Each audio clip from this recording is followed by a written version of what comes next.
नमस्कार। आज एक बहुत ही गहरा सवाल आया है। सवाल आया है कि हम सत्य को कैसे जान सकते हैं, जीवन में सत्य की खोज कैसे कर सकते हैं। तो देखिए, इसके बारे में मैं कहना चाहूँगा कि सत्य की खोज हम दो मार्ग से कर सकते हैं। एक है पुरुष का मार्ग और दूसरा है स्त्री का मार्ग। पुरुष का मार्ग है मतलब कि आक्रमण का, उस पे चीर-फाड़ करने का, और दूसरा है स्त्री का मार्ग है यानी कि समर्पण का। इसीलिए अगर आप कभी ध्यान दिए हो तो सारे शास्त्र ग्रंथ वेद पुराण जो होते हैं वो नमन से शुरू होते हैं कि मैं भगवान विष्णु को नमन करता हूँ, भगवान शिव को नमन करता हूँ, ब्रह्मा को नमन करता हूँ, फलाना फलाना देव को नमन करता हूँ। वो सिर्फ आपको औपचारिक नहीं कराई जाती है, वो इस बात का इंगित है कि मार्ग समर्पण का है। आप इसको ऐसे समझिए, अगर विज्ञान से कहा जाए कि फूल की खूबसूरती क्या है, फूल में खूबसूरती क्या है, इसका कुछ व्याख्या करो, इसके बारे में कुछ चंद लाइनें कहो कि खूबसूरती कहाँ से आई है, ये खूबसूरती क्या है, खूबसूरती की शुरुआत कहाँ से हुई है, या फिर इसका अंत कहाँ पे होगा। तो विज्ञान क्या करेगा, तुरंत उस पर आक्रमण कर देगा, उस फूल को खंड बाई खंड काट देगा, जितनी भी पंखुड़ियाँ होगी उसको अलग कर देगा। लेकिन वो समझता नहीं है, जैसे वो उस पर आक्रमण करेगा, उसका बलात्कार करेगा, वैसे ही सौंदर्य खो गई, सौंदर्य तो तिरोहित हो गया। सौंदर्य तो समग्र भाव में था, एकता में था। लेकिन विज्ञान इस बात को नहीं समझता है। वो आप हजारों चिट्ठी बना के दे देगा, लिस्ट बना के दे देगा कि देखो इन इन रासायनिक पदार्थों से मिलके, इन इन खनिज पदार्थों से मिलके ये फूल बना था। लेकिन सौंदर्य का वो एक भी ऐसा आपको चिट्ठी नहीं दे पाएगा, एक भी शब्द नहीं दे पाएगा कि इन इन चीजों से मिलकर सौंदर्य बना था। कि सौंदर्य तो समग्र भाव में है, वो तो समर्पण से हम जान सकते हैं। फूल को लेंगे, सूंघेंगे, वो एक अनुभव है, वो सिर्फ एक फीलिंग है, उसके बारे में व्याख्या नहीं की जा सकती। या फिर आप इसको ऐसे समझिए कि आप रास्ते से जा रहे हैं, कोई लड़की दिख जाए तो आप उस पर हमला बोल दीजिए, उससे क्या होगा, आप उसका बलात्कार कर देंगे। उससे आपको उसका शरीर तो मिल जाएगा, लेकिन आप उसका कभी प्रेम नहीं पा सकेंगे, क्योंकि प्रेम पाने के लिए तो समर्पण चाहिए, उसका भी भाव चाहिए आपके प्रति। लेकिन जब आप आक्रमण बोल देंगे तो उसका सौंदर्य तो, प्रेम तो ऐसे ही तिरोहित हो गया। ऐसे ही हमारे जीवन में सत्य की खोज है। सत्य की खोज के लिए हमें समर्पण का भाव चाहिए। अब हम समर्पण का भाव रखते हैं तो हम सत्य की खोज कर देंगे। सत्य तो हर जगह पे है, जिसके बारे में कृष्ण भगवान भागवत गीता में कहे थे। अर्जुन ने पूछा था कि हे प्रभु, ये बताइए कि ऐसा कौन सा दिशा है, कौन सा ज्ञान है जो हमारे मन को राह दिखाए सही दिशा में। वो कहे थे कृष्ण भगवान की ज्ञान तो हर तरफ बरस रहा, बस तुझे देखने की जरूरत है। अब वो ज्ञान हमारा एक दीपक के समान है। कुछ लोग पहले क्या समझते हैं कि हमारे अंदर जो अज्ञान है उसको निकाले।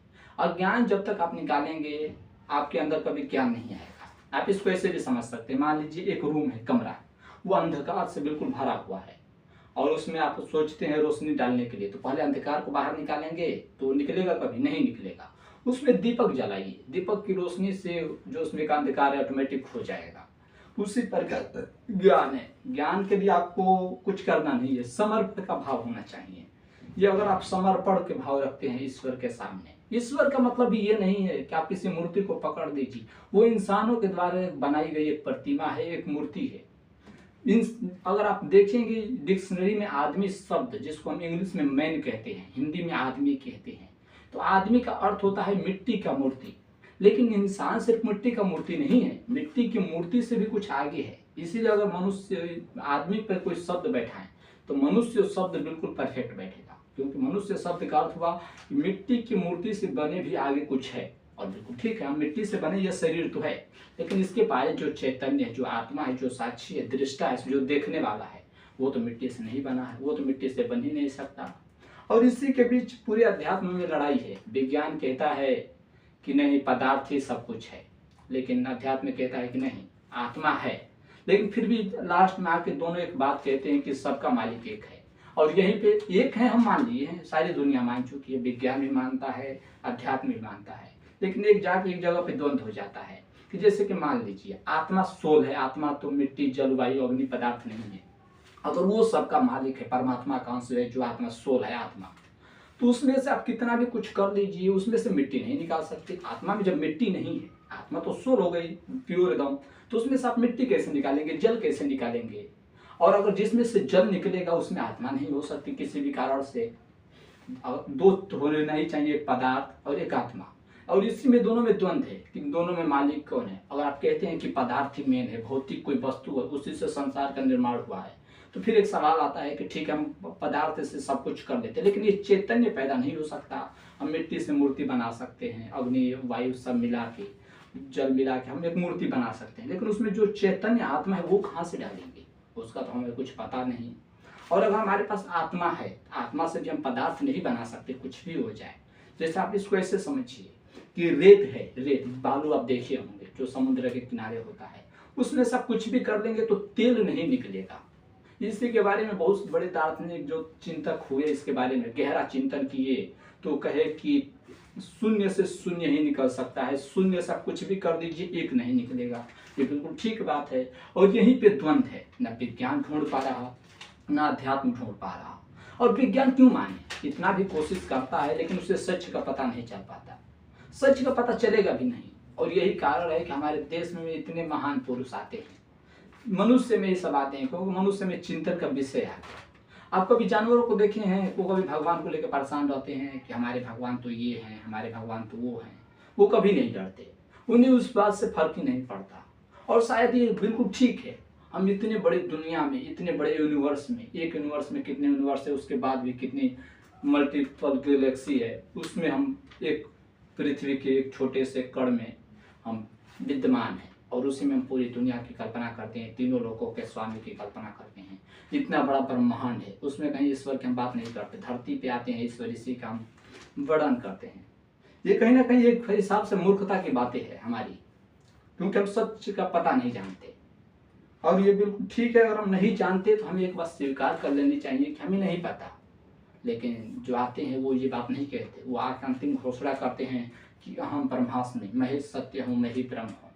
जैसे कि मुस्लिमों में एक हुआ मंसूर, उसने घोषणा कर दिया अहम ब्रह्मास्मि अनल हक अनल हक, तो सारे लोग उसके विरोध में हो गए, अरे बाप रे ये तो बहुत भयानक घोषणा कर रहा।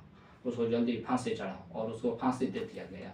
फांसी के समय हालांकि उससे कहा गया कि तुम अगर स्वीकार कर लो कि ये तुम झूठ बोल रहे हो तो तुम्हें फांसी छोड़ दी जाएगी, फांसी नहीं होगा। उसने कहा कि झूठ बोल दो। झूठ कैसे बोल दूं, मैं बोलता तो झूठ बोल भी देता, ये वही बोल रहा जो हम ब्रह्मास्मि है, जो सत्य है। अब वो बदलने के लिए अपने बयान से राजी नहीं था। और क्यों राजी हो, सही बात है, आप भी ब्रह्म हो, मैं भी ब्रह्म हूँ, सारी दुनिया ब्रह्म ही है, उसी का एक रूपांतरण है। जैसे परमात्मा को आप सागर समझ लीजिए। सागर क्या होता है, सागर कभी भाप के रूप में होता है, कभी बादल के रूप में होता है, कभी वर्षा के रूप में होता है, कभी नदियों में पानी के रूप में होता है, तो कभी डब्बे में पीने के काम आता है, बाकी है एक ही, सब एक ही है। उसी प्रकार परमात्मा है, उसी के हम फैलाव है, रूपांतरण है। लेकिन लोग समझते नहीं है इस बात को और विवाद करते हैं।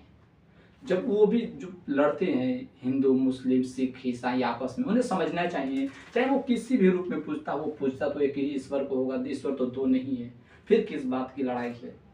लेकिन लोगों की समझ में ये बात नहीं आती।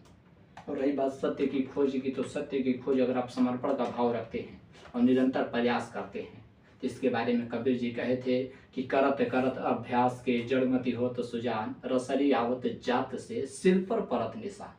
वो कह रहे कि अगर एक ही जगह पे बार बार अभ्यास की जाए तो रस्सी आने जाने से सिल यानी पर्वत पे भी निशान पड़ जाता है।